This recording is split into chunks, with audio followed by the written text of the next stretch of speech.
अस्सलाम वालेकुम। दोस्तों ने मुझसे कहा था कि दही जमाने का तरीका बताएं। तो ये सबसे पहले तो दूध आपका अच्छी तरह उबला हुआ होना चाहिए।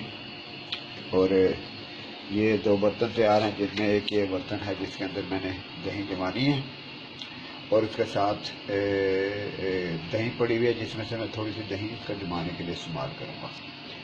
तो हम थोड़ा इसको देखते हैं कि ये इसमें हम अब इसके अंदर एक चीज़ ख्याल रखनी है कि अगर आपको दही के ऊपर मलाई पसंद है तो आपने दूध को थोड़ा सा बुलंदी से डालना है ताकि झाग बने।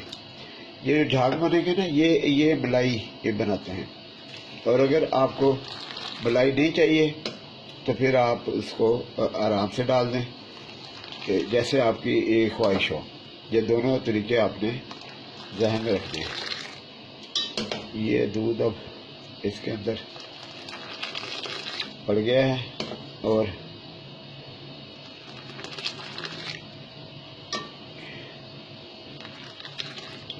ये तकरीबन कोई 1.5 किलो के करीब इसमें दूध आता है। अब अभी जब ये तकरीबन 5-1 मिनट के बाद मैं इसे देखूंगा, अभी इसके करीब मैं उंगली नहीं ले जा सकता।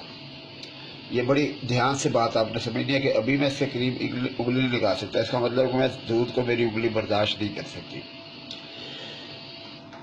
लेकिन 5 मिनट के बाद ये दूध इतना हो जाएगा कि मैं इसको उंगली लगाऊंगा तो उंगली आहिस्ता से इसके अंदर जाके इसे बर्दाश्त कर सकेगी और वापस आ जाएगी। लेकिन ये गर्म होगा, तो जिसे आप डीप गर्म कहते हैं वो नहीं, उससे ज़रा सा ज़्यादा, यानी कि आपकी उंगली इसके अंदर जाए, वो इसे बर्दाश्त कर सके और उसके बाद आपने वापस निकाल लेनी। उंगली धो लेनी है पहले, नाखून बड़े हुए ना हो, आपने ध्यान रखना है।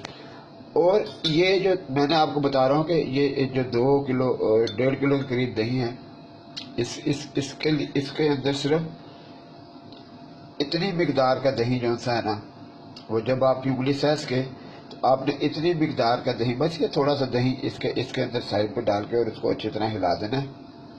और उसके बाद आपने इसको जाली के साथ ढक देना है। इंशाल्लाह 4 या 5 घंटे में आपकी दही तैयार होगी। एंजॉय कीजिए और मुझे दुआओं में याद रखिए।